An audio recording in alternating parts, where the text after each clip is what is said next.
All right, we're going to welcome another Detroit comedian to the stage. He's a very busy guy in the Michigan comedy scene, hosts a weekly open mic show at Grizzlies and Wyandotte. He's been on stage at Mark Ridley's Comedy Castle and the Detroit House of Comedy. Put your hands together for Mr. Cameron Stahl.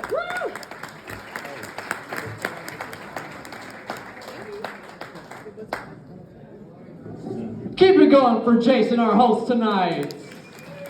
Hell yeah. And keep it going for all the comedians that we've seen too. Hell yeah. My name is Cameron Stahl. Say hello to my big friends. I gotta move this mic stand. I'm so skinny, if I stand behind it, I'll disappear. I don't want you guys thinking that that's telling the jokes when I'm up here telling the jokes. I'll tell you guys a little bit about myself. My mom growing up, she was a housewife. She had 5 kids total. I guess 4 wasn't enough. But I guess you could say that she also bred well in captivity. But she wasn't the type to spank us. She would actually grab us up by our necks like Homer Simpson when we were kids. I feel like that's why I'm into choking now as an adult. But I am also from Detroit, like Jason said. I always say that Detroit is like one of the most toothless cities that I've ever seen in my life. But a lot of people, they get upset when I say that in Detroit. They're like, hey, that's messed up. That rock and rye is definitely causing a lot of cavities. And you can pretty much do anything and get away with it in Detroit. I went into a bank, held them up at gunpoint, said, give me everything you've got. The lady said, sir, this is a sperm bank.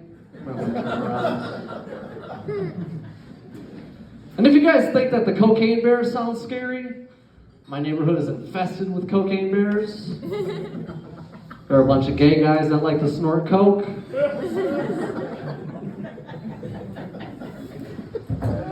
I am 20 years old. I masturbate so much that my dick turns different colors like the pride flag now.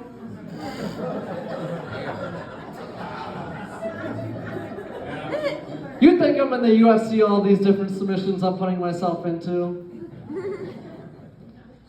But if you couldn't tell by that, I am single. I'm holding out for a black or a Latina. Woo! No, I actually haven't had sex in so long, I'm afraid to forget how to moan, and I'm gonna bark in a girl's ear.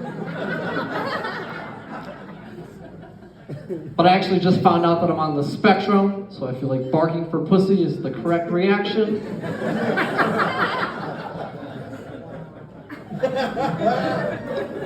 It's actually one of my biggest fears to grow old and alone, especially being a skinny, tattooed old man. Like, I feel like that's pretty unfuckable if you ask me.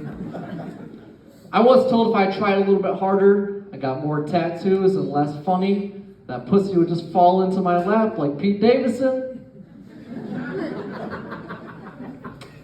But I've been trying, man. I've been getting tattoos since I was 16 years old, before I even had a driver's license. It's pretty crappy. I never saved up, so I just ended up looking like the third island boy. I was told recently that I look like the Applejack cinnamon stick character if he had a drinking problem. That one kind of hit close to home. No, but I am trying. I'm doing the online dating. I matched with a girl recently, told her that I do comedy, which is a mistake because the first question that always gets asked is tell me a joke. So when I told her a joke, she said that it was tasteless and unfunny. So that kind of upset me and I called her fat. But she was like, tell me something I don't know. So I told her that salad tastes good.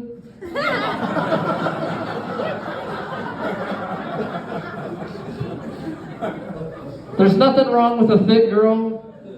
I love a handful of fupa every now and then.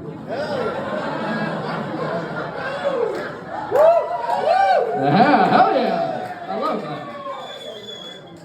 Well, I also think she got the last laugh. She told me that everything on me looks malnourished except for my ears. She told me if I was a superhero, I would be Iron Deficiency Man. Like, I know I'm ugly. I've always had big ears, big teeth, big eyebrows. But you guys know what isn't big, sadly?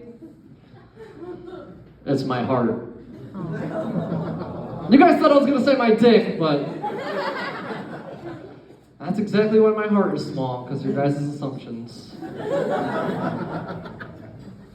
Like, it's hard to find the perfect girl. Like, I can't be with somebody who's too skinny, because when we have sex, it sounds like deer antlers rattling together.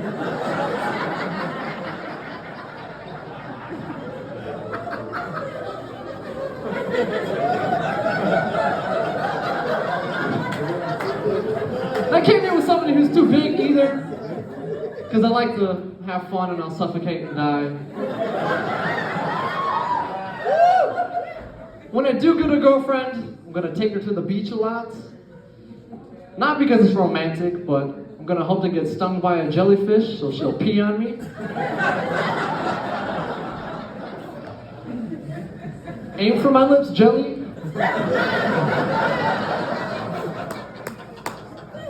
I just hope when I go down there, she doesn't smell like the Detroit River. I know.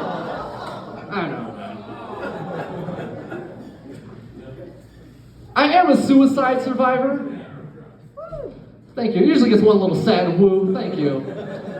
I tried my carbon monoxide poisoning, but I screwed up and I left the window open, so I wasted $75 worth of gas. If I would have just did it when Trump was in office, I probably just would have wasted like 45 instead. Yeah. He is coming back though, so I have a chance to kill myself for cheap. Like, I feel like the reason that most of us haven't killed ourselves is because we have some type of lame excuse holding us back. Like, oh man, I can't. Not this week. It's my mom's birthday. No, but I am going to therapy now. I'm trying to take care of my mental health. Shout out to Zoloft, man. I don't know whether to be happy or horny all the time now. My therapist, he did ask if I have any history of mental illness in my family. I told him no, we're Polish, so I don't know if that counts. And my funeral, it will be pretty cheap for whoever that lands on. I'm not going to need any pallbearers. I'm just going to need one Denny's waiter to carry out my casket. Us 20-year-olds, too, we all vape. I've got mine somewhere. It's pretty crappy. I feel like we're not even addicted. It just tastes pretty good. And like, it's hard to look cool when you're vaping cotton candy. And it's gonna be pretty crappy in about 20 years when they do the research on our lungs and they're all freckled like Morgan Freeman's face. And people always tell me, you don't know what's in that thing. But have you ever Googled what's inside of a Slim Jim? I don't think so. But it does suck. We don't have any cool nicknames like the people who smoke weed. They get called stoners. But I thought if we did have any cool nicknames, we would be called vapors or vapists. A little bit too close. No, but I am actually coming up, 2 days ago I came up on 10 months of sobriety from alcohol, which is kind of cool. Thank you. I usually don't like when people clap for that though, because you guys whiffed the alcohol in my face. Plus, if you guys would have known what I was doing when I was drinking, I probably would have had sex with your grandmother and stole her heart medication. But now that I'm sober, I'm just having sex with your grandmother. And I also just got a new job recently. But on my first day of work, my friends thought it would be hilarious. They pulled a prank on me. They put a couple of Viagras inside of my Tic Tac container. It made me extremely hard the entire day. I was embarrassed. I thought I was going to lose my job. So when I rushed over to the Tic Tacs, my heart dropped. Because both of the Viagras were still there. And even one of my coworkers, he died. He was playing 32 hours of video games. He was playing Halo, but now he has a Halo. I'm just kidding, he's gay.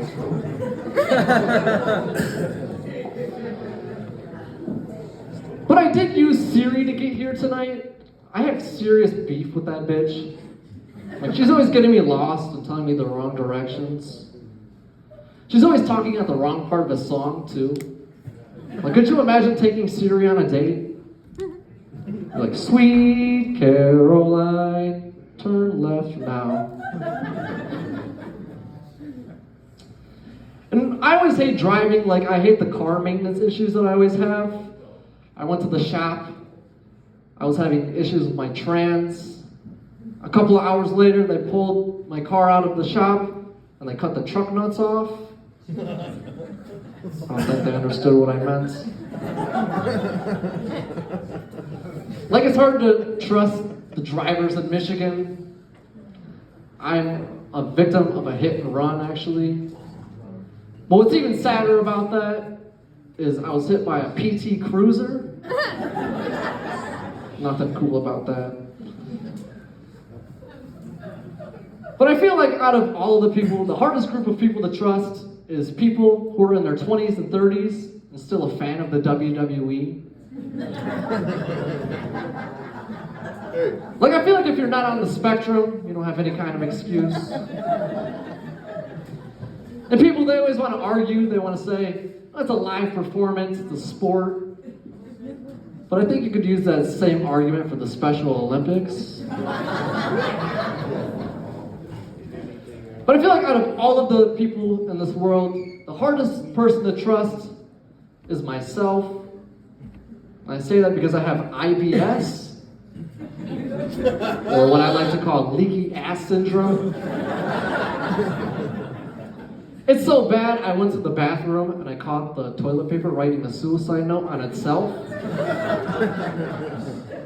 Guys, you guys were fucking fun. Follow me on Instagram at CSComedian. Thank you guys so much for listening.